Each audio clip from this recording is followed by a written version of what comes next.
la sangre de Jesús y un nuevo corazón. Solo de Jesús, la sangre de Jesús, que no se pueda desprender. Solo de Jesús, la sangre de nosotros, y nos sanado, y nos amado, mi Dios. Solo de Jesús, mi Dios, que Dios se nombre alabaré, nunca cambiarás, no importa dónde esté, en tus manos están todas mis lágrimas, el mismo serás, no importa dónde esté. Que tu espíritu me guíe sin fronteras, más allá de las barreras, a donde tú me llames. Tú me llevas más allá de lo soñado, y de los pasos que hemos trazado. Que tu espíritu me guíe sin fronteras, más allá de las barreras, a donde tú me llames. Tú me llevas más allá de lo soñado, y de los pasos que hemos trazado. Que tu espíritu me guíe sin fronteras, más allá de las barreras, a donde tú me llames. Tú me llevas más allá de lo soñado, Todas mis lágrimas, el mismo serás, no importa dónde esté. Hola, te quiero hacer una invitación, si Dios permite y nos da vida y salud, hacia el Medio Oriente. Estaremos viajando el próximo año y miraremos lo que es Egipto, las pirámides de Giza, todo lo que está alrededor de la parte de Cairo. Viajaremos a Luxor y después de ahí viajaremos por un crucero por el río Nilo, mirando las ruinas y toda la antigüedad que tiene que ver con los faraones y las dinastías. Después de ello tomaremos los desiertos a través de lo que los israelitas pudiesen ver, y lo muestra la Escritura, tanto en el libro de Números como en el libro de Éxodo, y miraremos y llegaremos hasta el monte Sinaí. Después subiremos el monte Sinaí, si Dios permite lo escalaremos y miraremos el amanecer. Tomaremos la ruta real por lo que se conoce como Jordania. Miraremos varios de los desiertos, de los amonitas, de los amorreos, de los madianitas, de los edomitas, y llegaremos a lo que se conoce como una de las maravillas del mundo, Petra. Tomaremos y miraremos algunas de las ciudades del Decápolis, y luego entraremos por el río Jordán a lo que es Israel, y en Israel miraremos muchas de las partes que se mencionan en la Biblia. Durante este viaje, si Dios nos permite, podremos aprender juntos la arqueología, la cultura, y también aprenderemos mucho de lo que dice la palabra de Dios y daremos vida a ello mismo en los lugares donde se menciona. Esto será de gran bendición para mí, y yo sé que Dios nos bendecirá a todos juntos si es que quieres aprender ello. Una vez más, si quieres más información, puedes visitarnos en la página personal ricardobarrera.us, y esperamos Dios nos permita llegar a ese momento. Dios te bendiga y espero esta próxima clase sea de edificación para ti, lo cual fue para mí cuando lo preparé. Dios te bendiga. Muy buenas noches, esperamos estén muy bien. Hemos tenido un excelente día de enseñanza con varones y con hermanos y hermanas en la iglesia aquí en este lugar. Hoy continuamos con la enseñanza. Vamos a estar mirando y seguimos viendo lo que sería el libro de Apocalipsis. Y vamos a ver precisamente lo que es la primera iglesia dirigida al Apocalipsis, ahí en Apocalipsis capítulo 1, capítulo 1, versículo 11. Dice así, que decía: yo soy el alfa y la omega, el primero y el último. Escribe en un libro lo que ves y envíalo a las 7 iglesias que están en Asia: a Éfeso, Esmirna, Pérgamo, Tiatira, Sardis, Filadelfia y Laodicea. Hemos visto que en la región de Turquía había 7 regiones, y en la región de Ageo, que es la región verde, es donde se encontraban las 7 iglesias del Apocalipsis. Estas 7 iglesias estaban plasmadas, y la que vamos a ver hoy es la iglesia de Éfeso. La iglesia de Éfeso. Cuando vemos la iglesia de Éfeso, vemos una de las ciudades más grandes y más hermosas que hay. Muchos acontecimientos pasaron en Éfeso.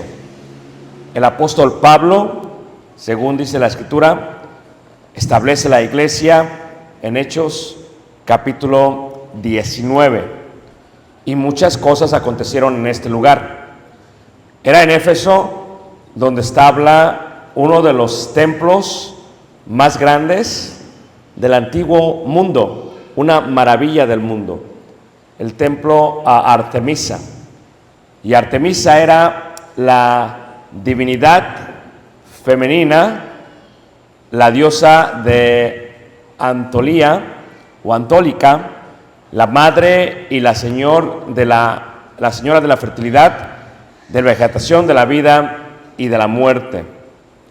Y podemos ver lo grande que era. Esto se ve en el Museo de Éfeso. Era un lugar increíble. Pero las sacerdotisas, las cuales mostraban de alguna u otra manera la diosa de la fertilidad, tendían a vestirse de esta manera. Y en la parte de enfrente se colocaban en el pecho lo que se conocían o parecía como senos, pero después de un estudio minucioso no son senos. Se pensaba que eran tal vez la parte de atrás de las abejas, pero tampoco son abejas. Al parecer, la parte femenina, por lo que está en su cuerpo, tiene bueyes, y eso era lo que se consideraban los testículos de los bueyes, que estaba centrado sobre el pecho de la diosa Artemisa. Y después la diosa Artemisa vino a conocerse como lo que era la diosa Diana. Aquí podemos observar también monedas antiguas de aquellos tiempos de la ciudad de Éfeso, y miramos lo que es una abeja y lo que posiblemente fuese parte del pecho. O eran abejas o eran testículos de bueyes. Cualquiera de las dos significaba el simbolismo que había. Pero también en Éfeso se encontraba lo que se conocía como el templo a Trajano. ¿Qué era el templo a Trajano y por qué era tan importante? El templo a Trajano era lo que se conocía como el templo a el emperador. Esto es, el emperador era considerado un dios. Era un hombre que gobernaba Roma, se le colocaba un templo y se le adoraba como si fuese Dios. No solamente era emperador, para ellos también era Dios. Pero también, aparte de ello, se encontraban otros templos, y estos templos tenían en su parte lo que se conocía como la dedicación a lo que eran las amazonas. Si alguna vez han visto la película de Marvel, han visto la película de La Mujer Maravilla, la Mujer Maravilla no es sino solamente lo que se conoce como las amazonas. Dentro de Anatolia, había o existía lo que eran las mujeres amazónicas, las cuales tenían la convicción de que no necesitaban hombres, solamente los necesitaban para procrear. Y las mismas se estripaban un pecho de su pecho para que pudieran tomar los arcos y lanzar las flechas, y el pecho no les estorbase cuando esto era jalado. Esto era lo que hacían ellas. Pero también había o existía una de las bibliotecas más grandes del mundo antiguo. 3 eran las bibliotecas grandes, 5 eran las ciudades más importantes del mundo antiguo, pero 3 eran las bibliotecas más importantes. Número 1, Alejandría. Si alguna vez han visto Amazon y han visto lo que es la inteligencia artificial y le dicen, hey Alexa, haz esto, haz aquello. Pues eso salió realmente de la idea de la biblioteca más grande del mundo antiguo, que era Alejandría, y por eso se le llama Alexa, que era la biblioteca más grande, tenía muchos libros, y en aquellos tiempos, si tú querías crecer conforme al conocimiento, te ibas a vivir a una de estas ciudades. Y Alejandría se encuentra en Egipto, número 1. Número 2, la segunda ciudad más grande es Pérgamo, que la encontraremos, lo miraremos después en las próximas iglesias del Apocalipsis. Se encontraba la segunda biblioteca más grande de todo el mundo. Pero número 3, se encontraba lo que era en Éfeso, la tercera iglesia más grande del mundo. Así es como se veía en aquellos tiempos, en esta parte de esta sección, y así es como se ve el día de hoy. Por lo tanto, los miembros de la iglesia de Cristo en Éfeso era gente muy preparada, era gente que sabía muchísimo, era gente que se consideraban sabios, filósofos. Las bibliotecas antiguas tenían varios pisos. En el primer piso estaba el conocimiento más breve, más básico. En el segundo piso estaba el conocimiento más alto, más amplio. Y en el tercer piso estaba el conocimiento más amplio de todo lo que podría existir. Por lo tanto, los hermanos en Éfeso eran gente que sabían muchísimo. Era gente que tenía muchísimo conocimiento. Pero hay algo interesante que me gustaría mostrarles, lo que se entiende como las casas de ellos. Las casas de los hermanos eran hermanos que eran muy ricos. Estos frescos datan al primer siglo y sus casas eran casas hermosas, casas ricas, las cuales tenían mosaicos. Era gente simplemente de dinero.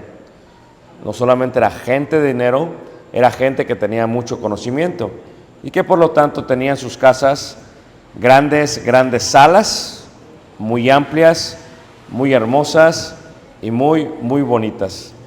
Pero también me gustaría todavía explicar que dentro de todo esto que he estado hablando, también existía lo que se conoce como prostíbulos. ¿Y qué es un prostíbulo? Enfrente de la biblioteca se encontraban los prostíbulos. Al lado derecho se encontraban las tiendas del centro. Por lo tanto, la gente de Éfeso, cuando iban hacia la biblioteca, le decían a su esposa, mi amor, este dinero es para ti, ve y gasta lo que quieras en las tiendas. Y la mujer se iba totalmente alegre y contenta porque iba a hacer su shopping, iba a gastar. Pero después ellos entraban a la biblioteca y por la biblioteca había un túnel. Y el túnel bajaba hacia abajo, iba debajo de la calle principal y llegaba al prostíbulo. ¿Qué quiere decir esto? Que ellos, según iban a estudiar, pero realmente se iban a acostar con las prostitutas de la ciudad de Éfeso. Y entonces esto es un contorno completo de lo que era en aquellos tiempos, de lo que era la ciudad de Éfeso. Por lo tanto, cuando llega a la iglesia primitiva, cuando la iglesia primitiva llega y se empieza a extender por todos lados, de alguna u otra manera la iglesia empieza a crecer. Y los hermanos, la primera generación de cristianos, ustedes saben que en una congregación cuando se establece, la primera generación tiende a ser una generación trabajadora, celosa, que pase lo que pase, le van a echar muchas ganas en la obra de Dios. Lo pueden ver cuando uno viene a Cristo. Si tú eres la primera generación de tu familia, el primer cristiano en tu familia, tiendes a entrar con mucha fuerza.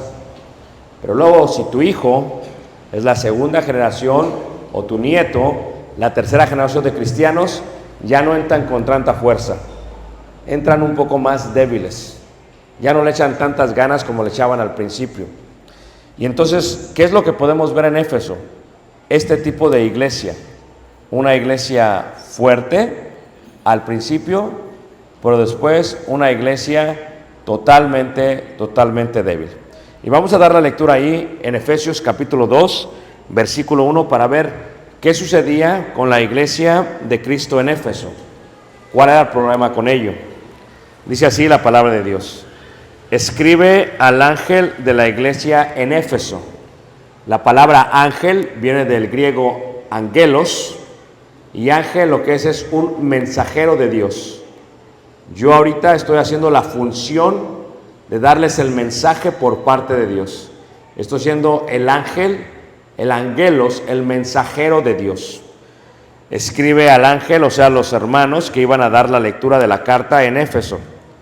El que tiene las 7 estrellas en su diestra, el que anda en medio de los 7 candeleros de oro, dice esto: yo conozco tus obras y tu arduo trabajo y paciencia, y que no puedes soportar a los malos, y has probado a los que se dicen ser apóstoles y no lo son, y los has hallado ¿qué?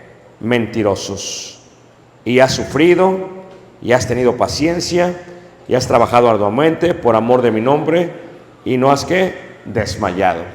Entonces, la iglesia de Cristo en Éfeso era una iglesia que era celosa de la palabra de Dios, era celosa de la doctrina de Dios. Era una iglesia que había trabajado mucho. Pero les voy a decir algo: cuando viene el emperador Trajano, cuando una ciudad colocaba un templo hacia él, ganaba ciertos favores con el emperador. ¿Y qué era lo que hacía? La ciudad recibía beneficios de impuestos para con el emperador. Y entonces así se edificaba un templo a Trajano.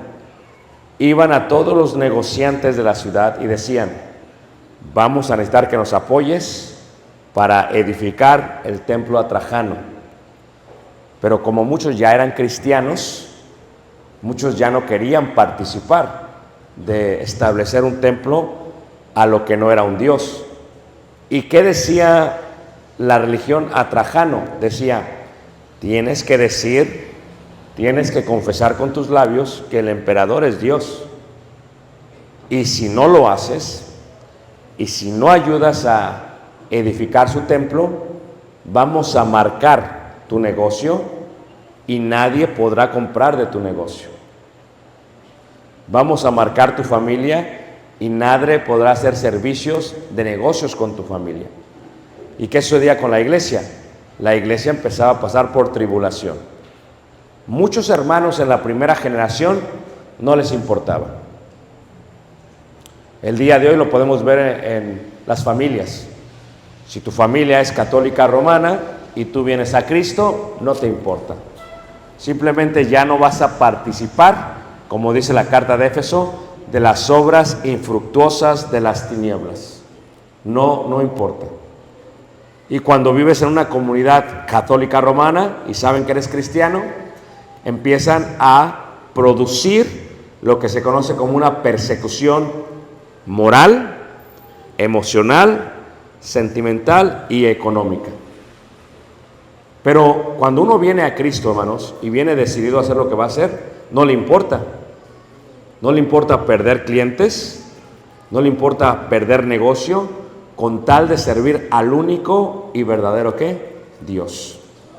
Y la iglesia estaba inundada de Trajano, inundada de Artemisa, y en el templo de Artemisa se decía: si tú quieres participar, quieres que tu negocio sea próspero, tienes que participar del sindicato de la ciudad.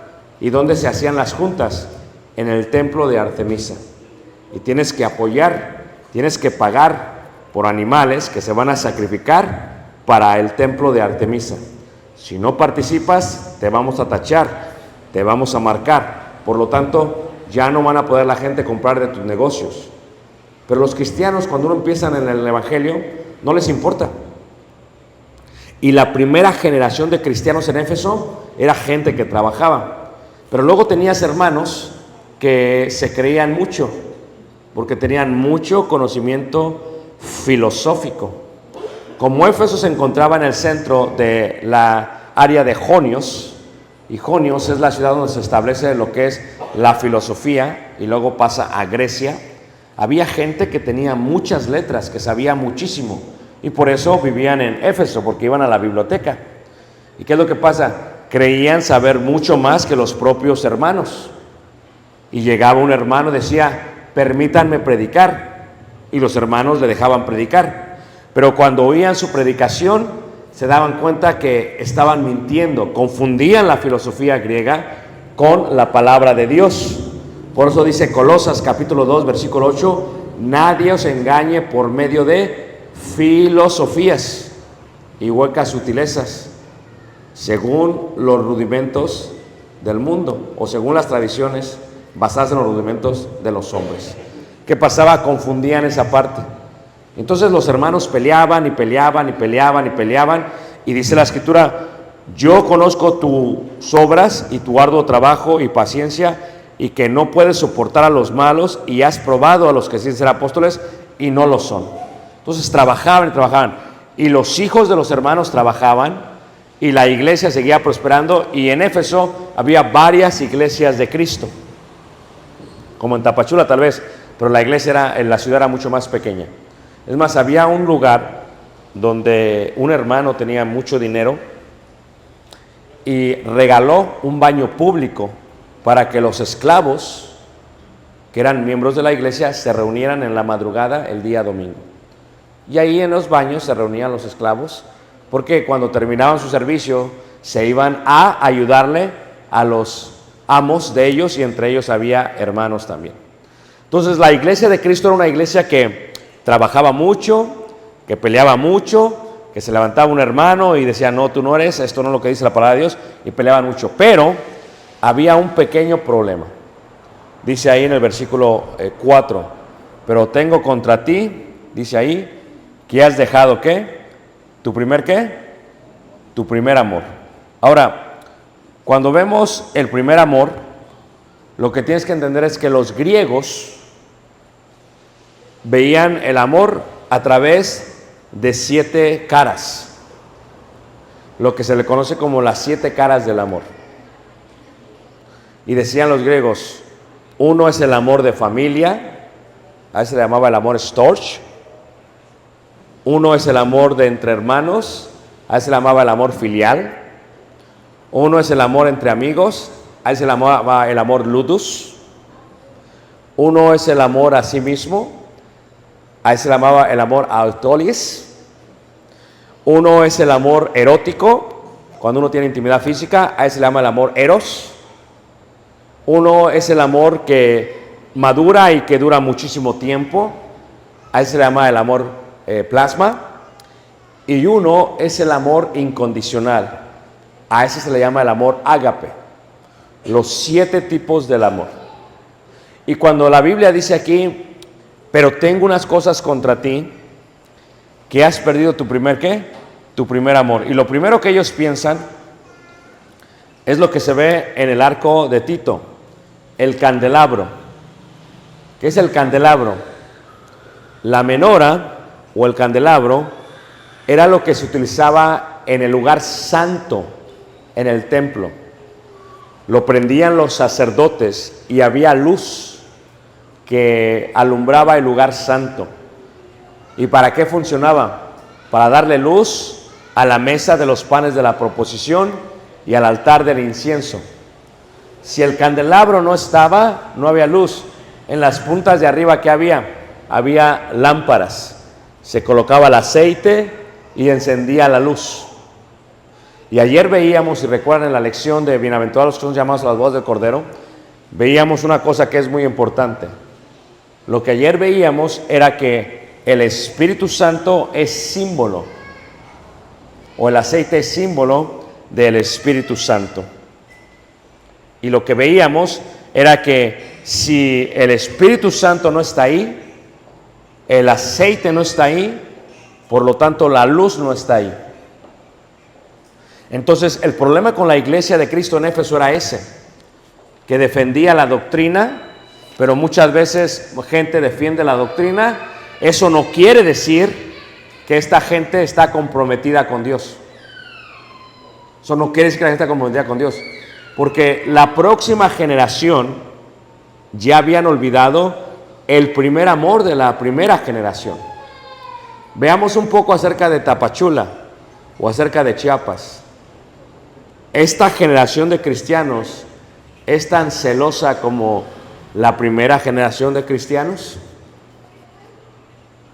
O sea, esta generación de cristianos batalló como la primera generación, porque en algunos pueblos de México, cuando empezó la iglesia primitiva, la gente los sacaba con machetes de sus lugares de reunión y los corrían. La gente iba y apedreaba los lugares de reunión. La gente iba y quemaba los lugares de reunión. Y aún así los hermanos siguieron perseverando en la fe. Eso es lo que se le llama en la Biblia el primer amor, un amor incondicional. ¿Qué significa que alguien pierda el primer amor? Que una generación puede perder el amor que se tenía al principio que la obra se comenzó. Y en este sentido, eso era lo que tenía. Y cuando eso pasa, ¿qué pasa? El candelabro se va. Dice, por tanto, dice, y has sufrido, dice, por tanto, tengo contra ti que has dejado tu primer amor. Recuerda, por tanto, de dónde has caído y arrepiéntete y haz las primeras obras. Dice, pues si no, vendré pronto a ti y quitaré, ¿qué? Tu candelero. Ellos sabían muy bien este significado, porque en Jerusalén, cuando destruyeron el templo, los romanos se llevaron el candelero. O sea, el aceite de olivo se deshace, se acaba, como las 7 mujeres insensatas, las 5 mujeres insensatas que veíamos ayer. Y cuando se acaba el aceite, se acaba la luz. Nosotros pensamos, ¿cómo es posible que una iglesia de Cristo desaparezca? ¿Puede pasar que la iglesia de Cristo desaparezca de Chiapas? Totalmente. ¿Puede pasar que la iglesia de Cristo desaparezca en la calle 27? Totalmente. En Estados Unidos hay muchas iglesias de Cristo y muchas están desapareciendo. ¿Por qué? Porque las próximas generaciones no son tan celosos como la primera generación. ¿Por qué? Porque las próximas generaciones no tienen el celo de Dios como la primera generación. Pelean la doctrina, pero ya no lo hacen por amor. Pelean la doctrina, pero ya no lo hacen por las cosas correctas. Y aquí, en lo que se conoce como el arco del Tito, aquí se mira cómo el candelero se lo van llevando los romanos como parte del botín. Y cuando una iglesia pierde su primer amor, como lo estaba pasando con Éfeso, la iglesia empieza a apagarse. ¿Qué pasó? Muchos de los nuevos hermanos de la iglesia de Cristo en Éfeso, cuando les pidieron cooperación para hacer el templo de Trajano, dijeron, está bien, lo vamos a hacer, porque no queremos perder nuestro negocio, no queremos perder nuestros clientes, no queremos perder, ¿qué? Dinero. Sabemos que está mal, sabemos que es pecado, pero lo vamos a hacer. ¿Por qué? Porque preferimos no perder nuestro negocio que hacer las cosas que a Dios le agradan. Y eso pasa con las próximas generaciones. Cuando una iglesia no preserva el don del Espíritu Santo, no preserva el Espíritu Santo, la guía del Espíritu Santo, el aceite se va desvaneciendo hasta el momento en que ya no hay luz dentro de la congregación. Hay muchas iglesias de Cristo en Estados Unidos, hermanos, con edificios gigantes. Yo el mes pasado estuve en una iglesia, caben como 2,000 personas, hermanos. ¿Y qué es lo que pasa? La iglesia se empieza a desvanecer, la iglesia empieza a caer y la iglesia empieza a perder fuerza. ¿Por qué? Porque los hermanos han perdido su primer, ¿qué? Amor. No son como la primera generación de cristianos, sino que ahora no hay problema. Dicen, voy a faltar el día de reunión, ¿por qué? Porque tengo que trabajar. Voy a faltar el día de reunión, ¿por qué? Porque tengo que abrir mi negocio. Y es el día que más vendo. Entonces no están dispuestos a perder el mundo para ganar la vida eterna. Por eso dice la Escritura en la paradoja, si alguno pierde su vida por causa de mí, la ganará. Y los efesios habían perdido esa parte que la primera generación de cristianos tenían. Muchos de ellos ya estaban participando en el sindicato, Muchos de ellos estaban tornando a la filosofía, al conocimiento, a la ciencia. ¿Y qué es lo que estaba pasando? La iglesia había perdido su primer amor. Por tanto, Jesús les da una advertencia, dice, pero tengo contra ti que has dejado tu primer amor. Ahora, la iglesia había perdido eso. Pero la pregunta que les tengo a ustedes es la siguiente. ¿Cuántos de ustedes puede pasar que pierdan el primer amor y prefieran y decidan mejor irse de la iglesia del Señor? ¿Cuántos de ustedes pueden asegurar que su próxima generación va a estar en el camino del Señor? ¿Sabes por qué las iglesias ya se están acabando? Porque los hijos ya no están en la iglesia. Y la iglesia, los hermanos se envejecen, se empiezan a morir y regalan el edificio o lo venden y se reparten las ganancias entre ellos. ¿Por qué? Porque no hay una próxima generación que hay. Yo le digo a los hermanos, una iglesia saludable es como una columna vertebral. Se requiere todas las edades en la iglesia del Señor. Se requieren los hermanos ancianos que tienen mucho conocimiento, mucha experiencia. Se requieren los hermanos adultos que establecen un cierto tipo de seguridad, de estabilidad. Pero se requieren los adultos jóvenes también, que traen vigor, que traen alegría. Se requieren los jóvenes que traen mucha fuerza.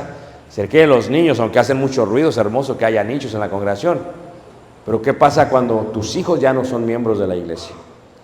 ¿Qué pasa cuando tus nietos ya no son miembros de la iglesia? ¿Qué pasa cuando tus bisnietos ya no son? La iglesia empieza a desaparecer. Cuando la iglesia no tiene una representación en todas las edades, no es una iglesia saludable. Es una iglesia que eventualmente se va a perder. Se va a borrar del mapa. Y yo he estado en todas las iglesias de Cristo del Apocalipsis en Turquía. Ninguna hay el día de hoy en todo el país de Turquía. Hay algunas subterráneas, pero en Éfeso no hay ninguna iglesia. Y la ciudad que ahora se llama Kusadasi es grandísima. ¿Y por qué no establecer una iglesia ahí? No hay iglesia de Cristo, hermanos. ¿Por qué? Porque olvidaron su ¿qué? Su primer amor. La capacidad de dar la vida por el Señor Jesús.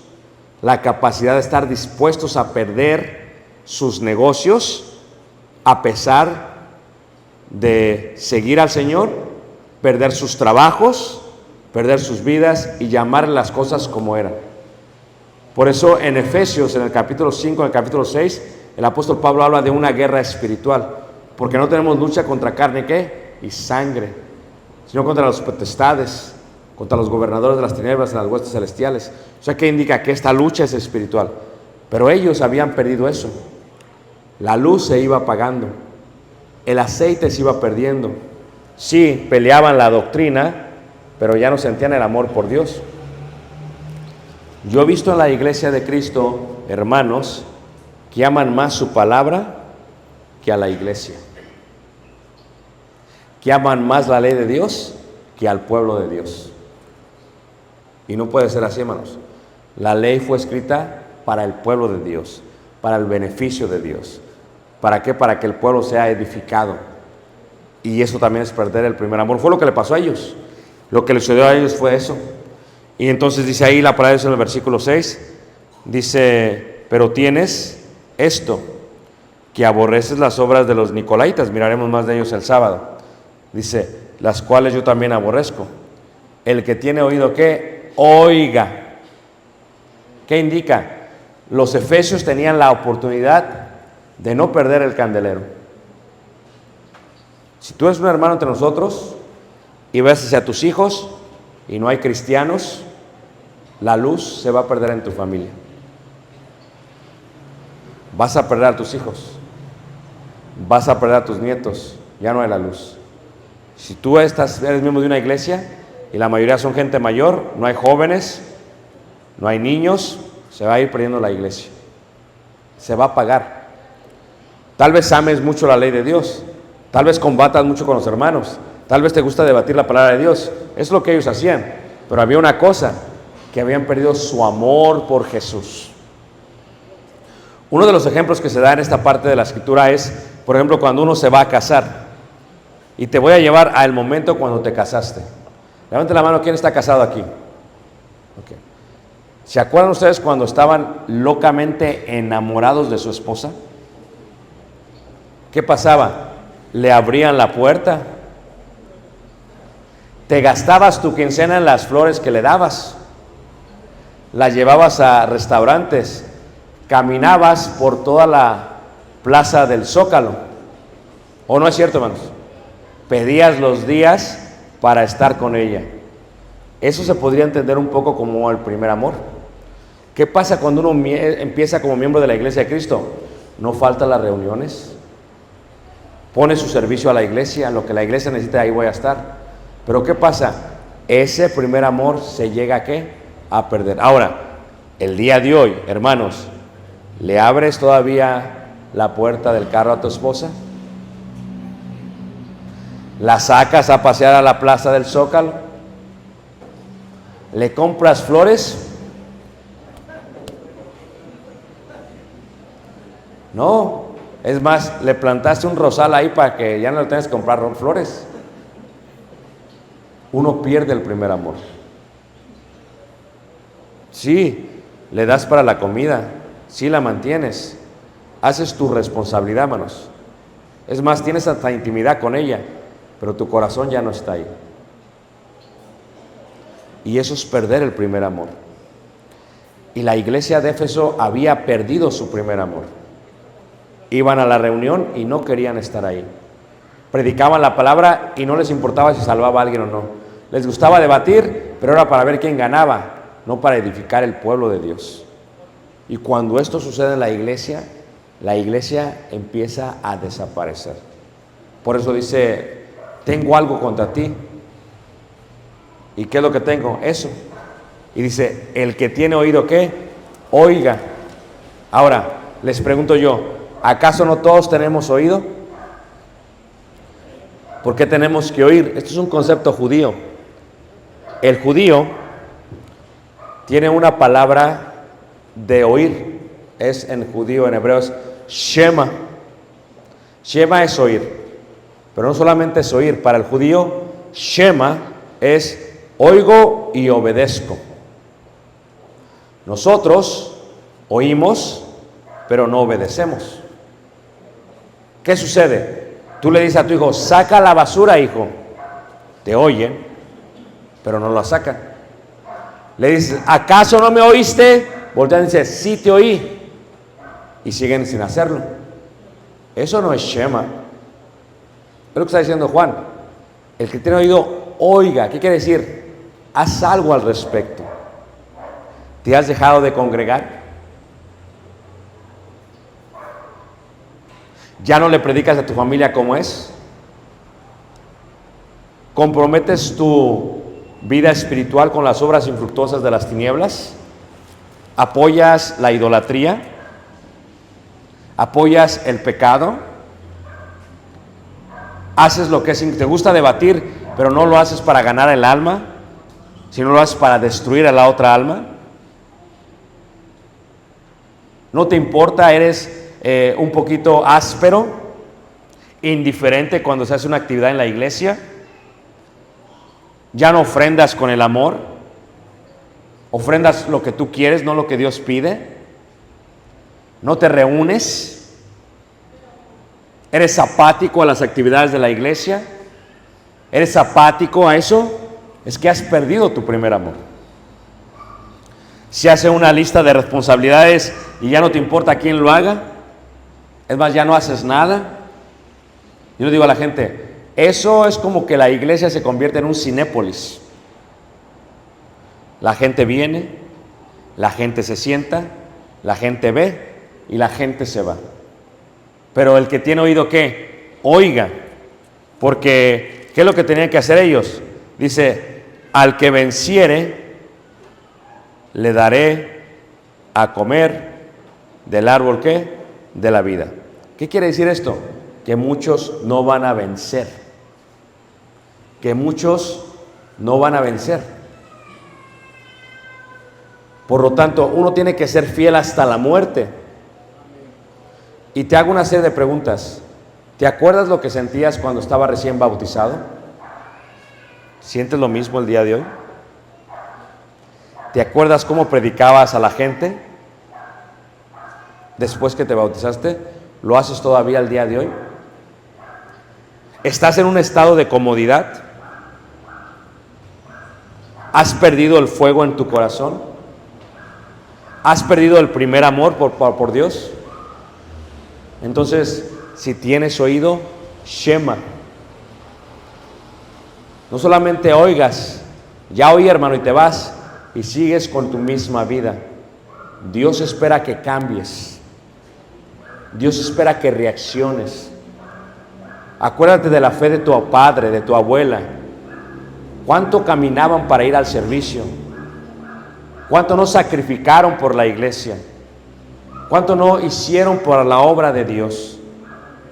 Y ahora que tenemos más recursos, que tenemos más gente preparada en la iglesia, que tenemos más gente, ahora no hacemos lo que Dios espera de nosotros. Ahora tenemos una iglesia apática, una iglesia que ya no le gusta ni siquiera debatir, una iglesia que se hace lo que sea en la iglesia y nadie dice nada, una iglesia que tolera el pecado, una iglesia que tolera a los hermanos que toleran el pecado, una iglesia que no importa, una iglesia que se ve más como el mundo que como una luz del mundo, una iglesia que se ha ido apagando poco a poco. ¿Todo por qué? Porque una persona pierde el primer amor. ¿Cuántas personas necesitaste para trastornar el mundo antiguo? 12 apóstoles. Yo siempre he dicho a los hermanos a los cuales yo sirvo, si tenemos al menos 12 hermanos en la iglesia que quieren hacer la obra de Dios, vamos a trastornar todo el yin. Pero ¿de qué sirve tener 100 hermanos o 200 hermanos que han perdido su primer amor? Somos un Cenépolis. Venimos, comemos hasta palomitas y nos vamos. Y hemos perdido lo que se sentía por el primer amor. ¿Y qué pasó con ellos? Perdieron su luz. Perdieron su candelero. Pero ¿cuál es la promesa si te arrepientes? ¿Cuál es la promesa si haces las obras? Te dará derecho de comer del árbol de qué, hermanos? De la vida. Para que vivas por toda ¿qué? La eternidad. Y nuestra invitación a ti, esta hermosa noche, es esa. Hermano, hermana, yo no conozco tus obras, pero Jesús conoce tus obras. Yo no sé qué está pasando en tu vida, pero Jesús sabe qué está pasando en tu vida. Yo voy, vine y me regreso. Pero por algo Dios quería que este mensaje llegara a tus oídos. Dios espera que tú obedezcas, que cambies, que te entregues al Señor, que lo hagas por tu bienestar, por el bienestar de tus hijos, de tus nietos y de tus bisnietos. Porque de otra manera, la iglesia de Cristo en Chiapas puede, hermanos, desaparecer. Porque no se tiene el primer amor que tenían los hermanos en aquel tiempo. Ese amor donde caminaban horas en la mañana para llegar al servicio. Ese amor donde decían, ¿qué necesita la iglesia? Voy a matar uno de mis animales para que la iglesia esté bien. Tenemos ahora en la iglesia gente más educada, gente más preparada, y la iglesia, hermanos, está desvaneciéndose. Porque el conocimiento envanece, pero el amor, ¿qué, hermanos? Edifica. Y ese es el mensaje de esta noche. No pierdas tu primer amor. ¿A quién le gustaría comer del árbol de la vida eterna, hermanos? No pierdas tu primer amor. ¿A quién le gustaría que sus hijos comieran del árbol de la vida eterna? No pierdas tu primer amor. ¿A quién le gustaría que sus nietos y bisnietos comieran del árbol de la vida eterna? Fíjate que hay un fruto en Israel que lo siembran, la semilla, y no da el fruto hasta después de los 70 años. Y cuando los judíos toman de ese fruto, dicen, Te doy gracias, Dios, por mis abuelos que pensaron en mí.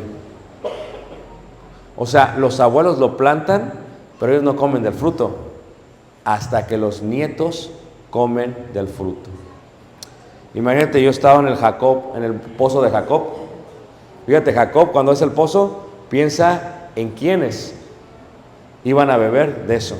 Hermano, tu primer amor define y bendice no solamente tu generación, sino las próximas generaciones. Por eso, jóvenes, no pierdan ese primer amor. Hermanos adultos, no pierdan ese primer amor, porque la decisión que tomen va a traer bendición a las próximas generaciones. Y tenemos la capacidad y tenemos los medios y sobre todo tenemos la ayuda de Dios para poderlo llevar a cabo. Por eso el mensaje esta noche es: no perdamos, ¿qué, hermanos? El primer, ¿qué, hermanos? Amor. Vamos a ponernos de pie, vamos a cantar un himno de invitación y le voy a explicar a nuestro hermano que va a dirigirlo, pase, y juntos podamos cantar este himno de invitación.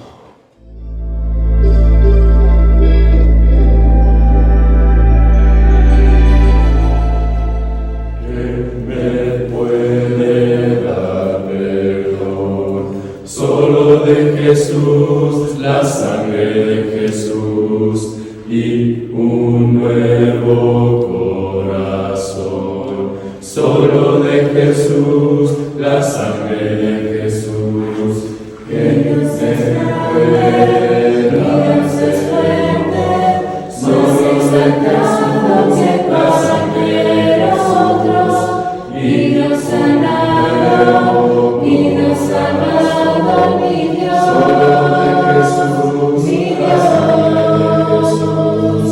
que Dios es fuerte. En la tormenta yo nombre alabaré, sin duda cambiarás, no importa dónde estés, en tus manos están todas mis lágrimas, el mismo serás, no importa